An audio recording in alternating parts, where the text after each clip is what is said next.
Welcome to the Friendly Podcast Guide, sorting through podcasts so you don't have to. I'm Andy Smiley, and I want to help you discover the right podcast without having to listen to an entire episode. Now, let's talk podcasts. Hello, welcome back. This is the second episode this week because for my birthday month, I've decided to give all of you the gift of double the episodes.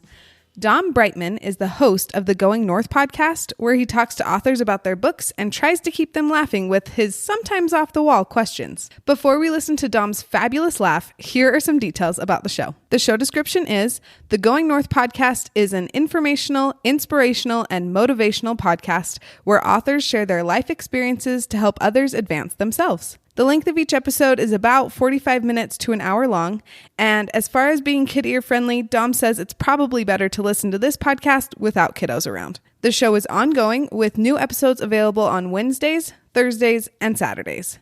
Before we learn more about the vibe of the show, we're going to take a quick break to talk about leaving a rating or review for the Friendly Podcast Guide. Would you rate and review the Friendly Podcast Guide as a gift to me for my birthday? The two main places to do that are on Apple Podcasts and Spotify. It would mean so much to me if you could give me a positive review. I read every single one and they make my heart so happy. Now we get to hear from Dom about why he decided to talk to authors on his podcast. I am so excited to talk to Dom Brightman today. He is the host of the Going North podcast. And Dom, will you introduce yourself a little bit?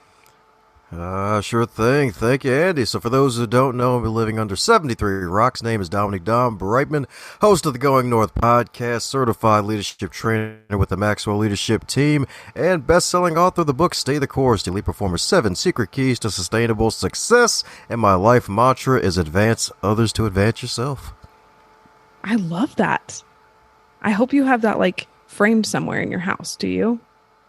It's on the website. I haven't got the frame yet. But hey, it's in my head. It's embedded. It has a pillow. Okay, you got to tell me, what made you want to start your podcast?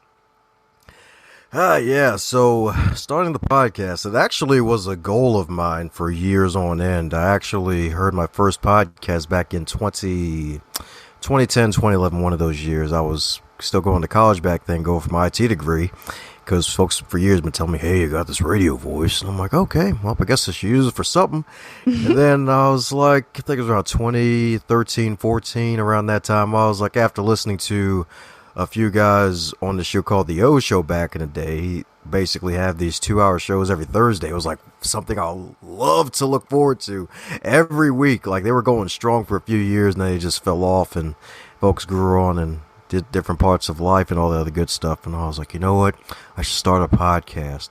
And then come 2 years later, 2016, get this wonderful challenge to write a book. I was actually there to write a book. I was giving these wonderful inspirational talks and sharing these lists for people called the 100 Books or Dynamic Living, and being dared to write a book. And after actually taking that dare on, launched the book October, I believe, my bad. So 2015, dared to write a book. October 2016, the book was published. Then had a wonderful setback where my father passed away March 2017 in the middle of me launching that book, and then went through some grief, some setbacks, and realized, maybe I should get back to marketing my book now. What should I do now? Oh, yeah, that podcast thing. So it was a nice little side quest that led back to the main quest that eventually became the Going North podcast, where I interview a bunch of authors across the globe and give them a platform to get their voices heard and to promote their work. Because one thing that I needed as an author is just places to really promote my stuff. And podcasts are a great way to do it. And it's so easy, or should I wouldn't say easy, but it's doable. It's doable. It's not Definitely. Like Mount Everest, but it's doable. I agree. I love that I feel like what you do for authors and books, I feel like I'm doing for podcasts. What do you want people to get out of your podcast? What I want people to get out of my podcast is that success is tangible, no matter where you are, no matter where you come from. The youngest guest I had on my show at the time of this recording was around 14 years old, where during the pandemic, she had a bunch of books written and she published about 2 of them, all the way to, I believe, a therapist who's around 81 years old who has a bunch of award-winning best-selling books. So across the spectrum, across the board, no matter where you come from, no matter what your skin color is, success is tangible for you. And when you write a book, you're joining the business of immortality because you're leaving a piece of yourself for folks to look at long after you're gone, and really just having that piece of yourself here on this earth and promoting that work and realizing that, hey, I can do this thing, is just really what I want folks to leave with, no matter where you come from, no matter what your upbringing is, because from the cradle to the grave, we lead ourselves the longest. And if you lead your life good enough to where you can at least leave something as a gift for other people to consume, it's always good to realize that, hey, you can do it. I love that. And I feel like sometimes we do just kind of need that reminder that we can do hard things and that we can be successful no matter where we are in our life. I just love that. It's a good reminder. Heck yeah, that's right. You can mount and do it.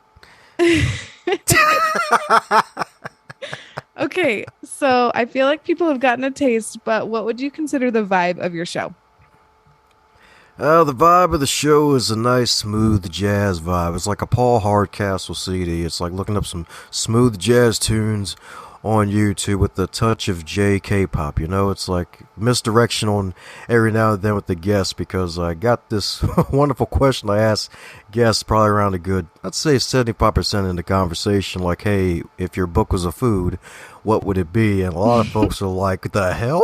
What kind of question is that? What kind of question is that?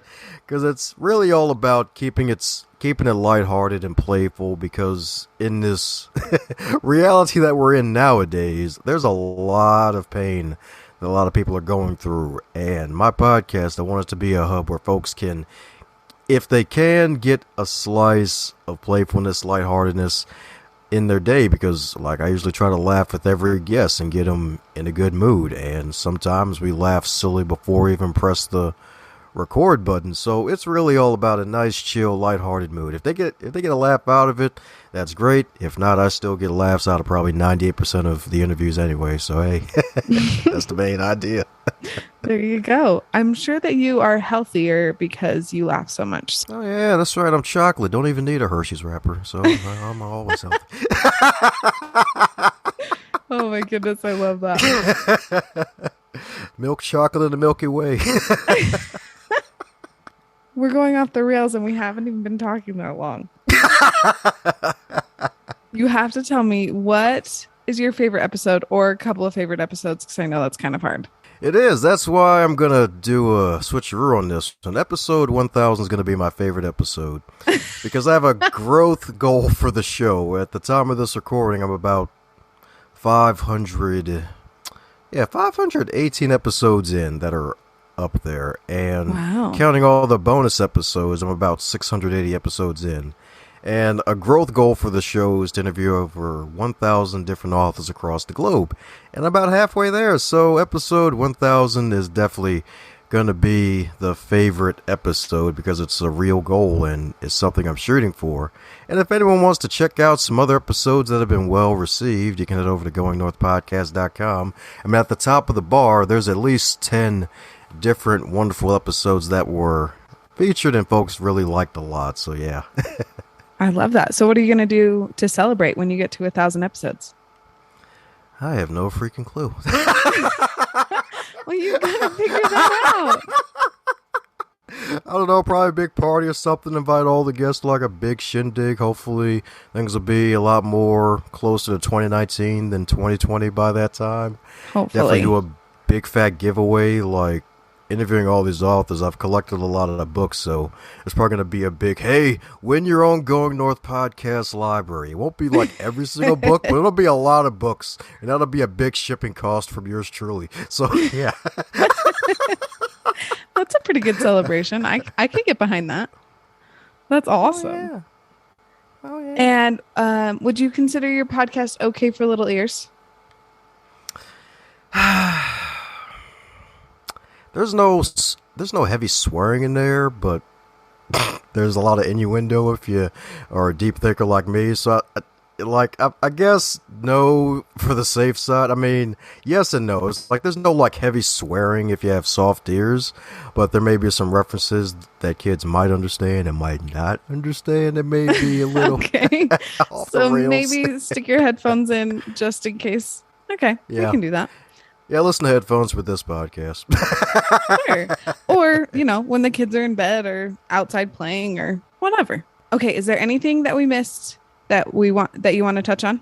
I guess if anyone was listening to this as a podcast guy, I know you like to reach out to wonderful, busy stay-at-home moms, or even, well, just moms, period. Moms are busy by default being moms, but basically just encourage me like, hey, like if you are a mom listening to this right now, you just stay encouraged. Like, hey, you have a wonderful duty on your hands, especially the single moms out there, because you got double duty being both disciplinarian and lover at the same time. So love the kids and, even with all the multiple personalities that may come with it if you're in the single mom territory, and just stay encouraged.